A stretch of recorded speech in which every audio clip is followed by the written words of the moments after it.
Æðislegt. Sæl öllsömmul og takk fyrir að vera með okkur hérna á Zoom í dag. Það mikill heiður og ánægja að fá að hefja fyrirlestraröð félagsfornleifafræðinga á Háskóla Íslands í ár, en það spennandi dagskrá framundan í vor. Það sem ég langar til að gera hér í dag, eins og Gylfi nefndi, að kynna doktorsverkefni mitt við Óslóar Háskóla sem snýr að rannsókn á lækningagripum frá miðöldum sem varðveittir eru á Háskólasafninu. Ég mun byrja með smá yfirliti yfir verkefni sjálft áður en ég kynni þær 4 greinar sem verkefni felur í sér. Svo í lokin getum við vonandi haft umræður og ég sérstaklega forvitin að heyra hvort hefur rekist á einhverja sambærilega gripi á Íslandi.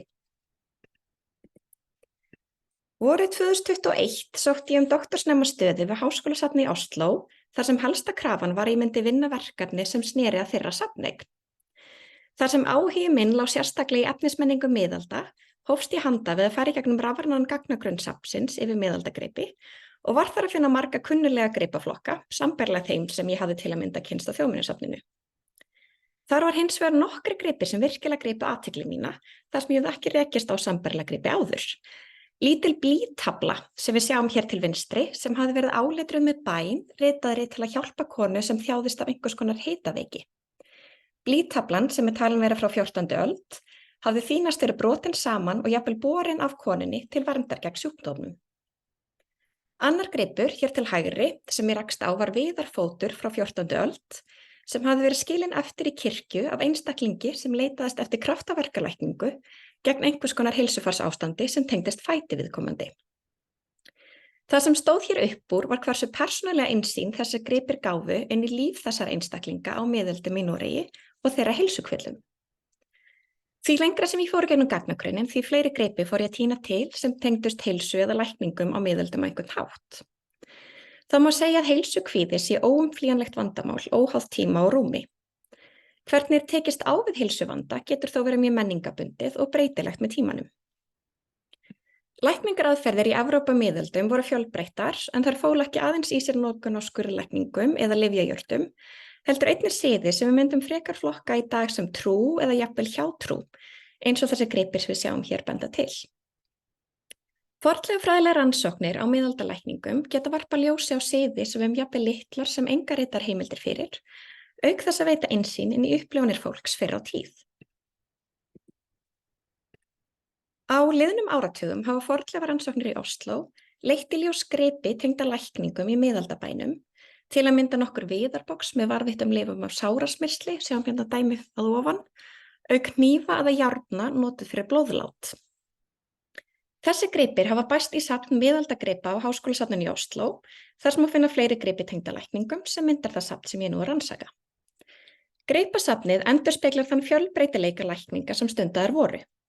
Margir þessara siða gætu virst mjög framandi í dag, eins og blóðlát, stundað til að bæta andlega og líkamlega heilsu, gjarnan með því að bæta jafnvægi vessa líkamans, en vessakenningin var mikilvægur hluti af lækningaraðferðum frá fornöld fram á 19. öld. Hugmyndir mannslíkamann hafa verið breytilegar eftir tímum og samfélögum og rannsóknir á miðaldalíkamanum veita áhugaverða innsýn inn í daglegt líf á þeim tíma. Í þessu doktorsverkefni efnismenning lækninga frá miðöldum borin saman við ritaðar heimildir til að varpa ljósi á líkamlegar upplifanir fólks fyrr á tíð. Það samband sem fólk átti við þessa gripi hér haft í forgrunni og því varpa fram hvort að þessi efnismenning geti endurspeglað hugmyndir mannslíkamann á miðöldum. Doktorsritgerðin skiptist upp í 4 greinar ásamt inngangskafla, en hver grein fyrir sig eins konar case study eða ferilsathugun þar sem tekin fyrir ákveðin gripaflokkur út frá ólíkum kennilegum nálgunum, en restina fyrirlestrinum langaði með að kynna þessar ólíku greinar eða greinadrög fyrir ykkur áður en við endum á almennum umræðum. Í fyrstu greininni, sem birtast í Journal of Medieval Archaeology, líklega seinna á árinu, eru fornleifafræðilegar heimildir fyrir blóðláti í miðaldabæ Oslóar kynntar til sögunar. Í kringum 1970 fundust það sem talin voru nokkur blóðlátsjárn, það sérhæfð tól notuð til blóðláts, í gamla bæ Oslóar, en nokkur fleiri hafa bæst í hópinn á síðustu árum, sem eru aldursgreind til cirka 13. til 15. aldar. Fundarsamhengi þessara gripa áhugavert, þar sem blóðlát hefur gjarnan verið tengt annars vegar við lækningar í klaustrum eða í háttsettum samhengjum, en utan klaustra hafa þau til dæmis fundist á Norðurlöndum í kostulum eða harragörðum. Fundarsamhengi þessara gripa í Osló bendir hins vegar til þess að blóðlát hafi verið stundað í þéttbýli, utan stofnana líkt á spítala eða klaustra. Eru þessi gripir því hér bornir saman við svipað fundarsamhengi í Sigtuna í Svíþjóð og York og Winchester á Englandi. Efniseiginleikar gripanna veita auk þess innsýn inn í ferli blóðláts og líkamlega upplifun bæði sjúklings og barnskerans eða hvers sá sem sá blóðlátið. Hringlóttur endi veitti notanda handfang en þríhyrndur oddurinn bendir til þess hvernig járninu var hoggið inn í æð, en það stemmir við riddarheimildir, líkt og lækningabækur danska læknisins Henrik Harpestreng sem lýsir hvernig blóðlát skuli fara fram. Fornleifafræði líkamans eða líkamleika lítur ekki mannslíkamann sem stöðugan, heldur leggur áherslu á samfélagslegar hliðar líkamlegra upplifana í gegnum tíman. Fornleifafræði líkamanns leggur auk þess áherslu á áhrif efnismenningar á mótun og endurmótun hugmynda mannslíkamann í gegnum tíman, en í þessari grein eru blóðlátsjárn sett í það samhengi. Er hér þessum kennilega bakgrunni beitt til að skoða tengingar milli blóðláts og hugmynda mannslíkamann á Norðurlöndunum.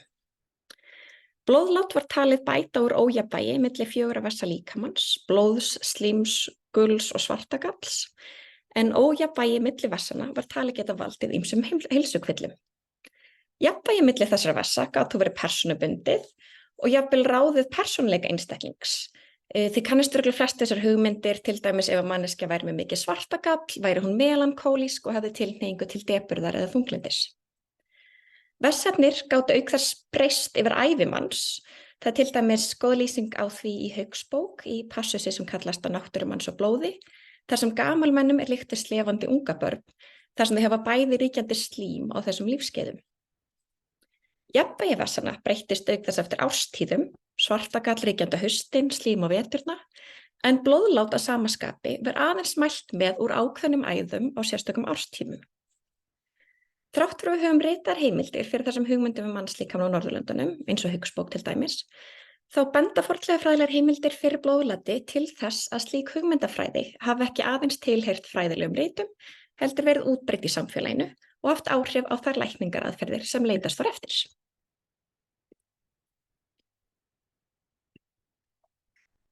Í grein 2, sem er nú í ritrýni fyrir bréfpólsbindi með titilinn The Senses and Material Culture on a Global Perspective, eru smáir verndargripir frá safninu skoðaðir. Gripirnir sem hér er lögð áhersla á eru blýtöflur og gullhringir með áletrunum sem eru talin hafa verið notuð til að vernda þann sem bar gripinn, þar með talið frá heilsukvillum.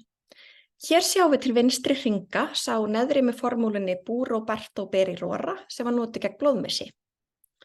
Efri hringurinn er með áletrun vitringanna 3 sem var notuð til verndar gegn ýmsu, til dæmis á ferðalagi, en nöfn vitringanna voru einnig notuð til að vinna gegn flogaveiki.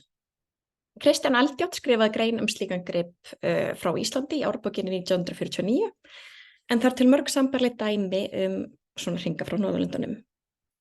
Til hægri höfum við svo 2 blýtöflur, fyrrnefnda töflu uppi með bæn fyrir lækningu frá veikri konu, og fyrir neðan höfum við blýtöflu með áletrun sem hefur verið erfitt að greina, en auk þess var vafið inn í töfluna kanilstöng og nagdýrshári. En slík notkun á jurtum og hlutum af dýrum hefur gjarnan verið tengd við lækningatöfra. Blýtöflur frá miðöldum hafa verið að finnast í 100-tali í Noregi, Danmörku og Svíþjóð á síðustu áratugum, sérstaklega í tengsli við notkun á málmlitatækjum.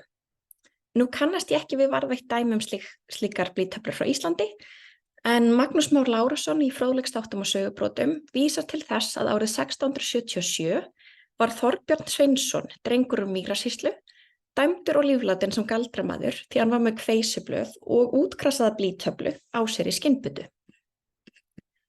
Samtíma ritaðar heimildir sem lýsa notkun á verndargripum með áletrunum, líkt á þessum hringjum eða blýtöflum, nefna gjarnan mikilvægi þess að eiga í líkamlegu sambandi við þessa gripi, til dæmis að bera þá á sér eða jafnvel snerta við þann líkamshluta sem þarf lækningar. Dæmi það er fyrrnefnd formúla á neðri hringnum sem notuð var til að stoppa blóðmissi, en í 16. aldar dönskum lækningateksta er nefnt að rita skuli formúlin á blað eða einhvern hlut og svo setja svo beint að nefi ef maður með blóðnasir eða á sár sem blæðir úr. Svipuð notkun virðist hafa átt við blýtöflur, En enskt handrit frá 13. til 14. öld nefnir til dæmis hægt sé að bera blýtöflu beint á sár til lækninga. Blýtöflur sem hafa fundist í gröfum hafa einnig gjarnan fundist á ákveðnum líkamshlutum, bringu, maga eða fæti til dæmis. Í þessari grein er líkamlegt samband við verndagreipi skoðað út frá fornleifafræði skynfæranna. Þó að skynfærin séu vissulega líffræðileg, þá geta samfélagslegar hugmyndir skynjun verið breytilegar með tímanum. Fornleifafræði skynfæranna getur veitt einstaka innsýn inn í skynjun fyrr á tíð, til að mynda út frá rannsóknum og efnismenningu. Hér eru efniseiginleikar þessara gripa bornir saman við hugmyndir skynjun á miðöldum. Til að mynda var sjón talin vera gagnvirk þar sem ljós frá hlut barst til augnanna. Því var litið á glampandi eðalmamma, eins og gullið hér í hringunum, sem efni sem hafði sterka skínandi birtu og þar af leiðandi lögð trúarleg merking í þessi efni. Lyktarskynið var í miðaldasamhengi tengt við lækningar, þar sem slæm lykt eða fnykur var talin geta smita þann sem fann lyktin af sjúkdómi. Að sama skapi var góð lykt, svo sem af reykjelsi, tengt við jákvæð áhrif á bæði andlega og líkamlega heilsu. Þessar hugmyndir lyktarskyn geta veitt okkur aðra sýn á blýtöflu með kanilstöng, þess við getum ímyndað okkur að fyrir þann einstakling sem bar þennan verndargrip hafi ilmur af kanil, sem var samkvæmt jurtabókum miðalda notaður til heilsubóta, verið jákvæður hluti af notkuninni á þessum grip. Líkamlegt samband við verndargripi, hvort sem það fól í sér snertingu, sjón eða jafnvel lykt, er hér talin hafa verið mikilvægur hluti af notkun þessara gripa.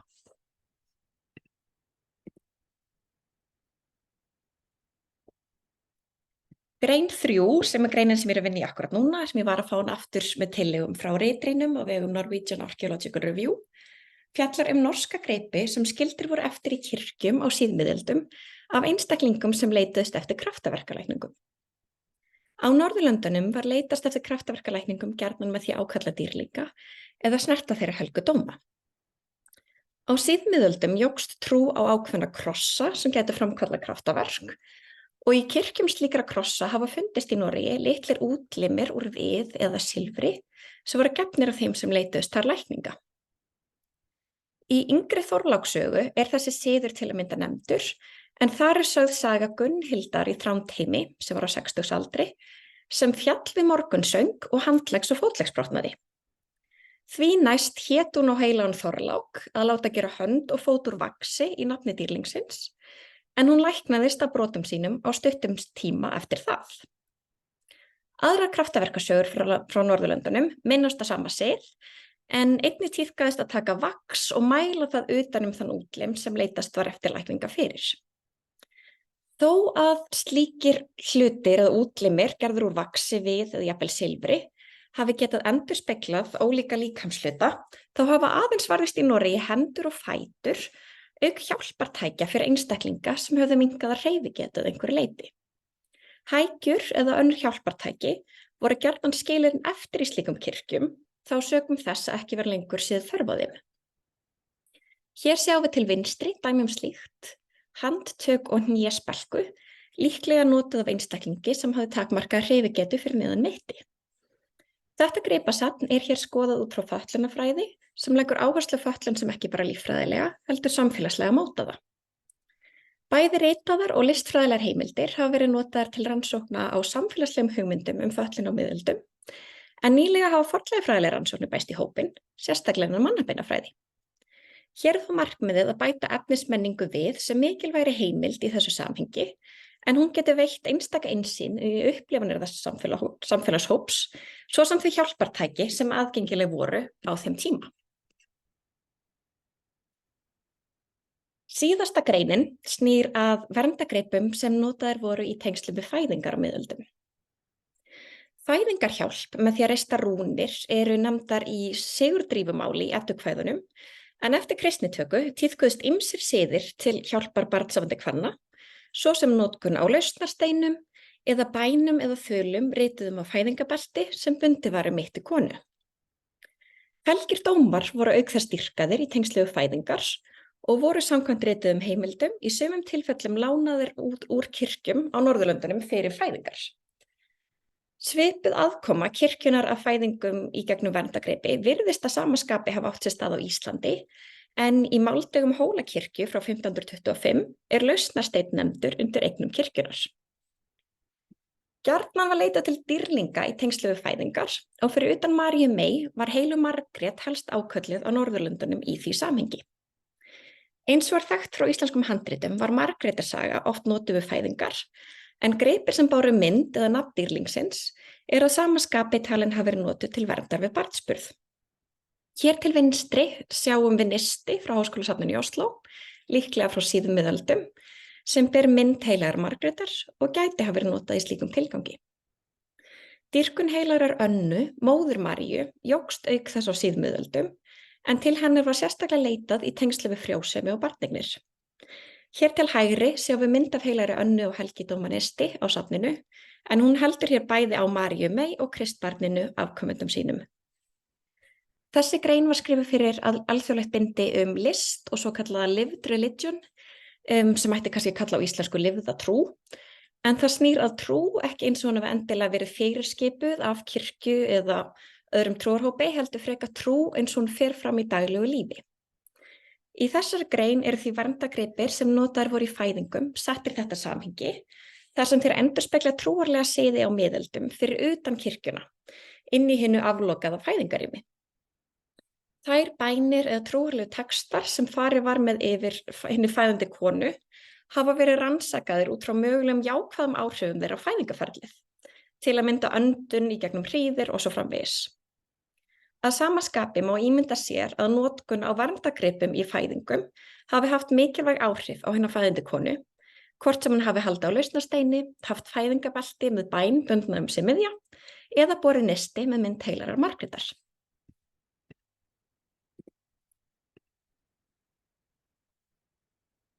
Fornleifafræðilegar rannsóknir geta veitt einstaka innsýn inn í líkamlegar upplifanir fyrr á tíð, meðal annars út frá efnismenningu.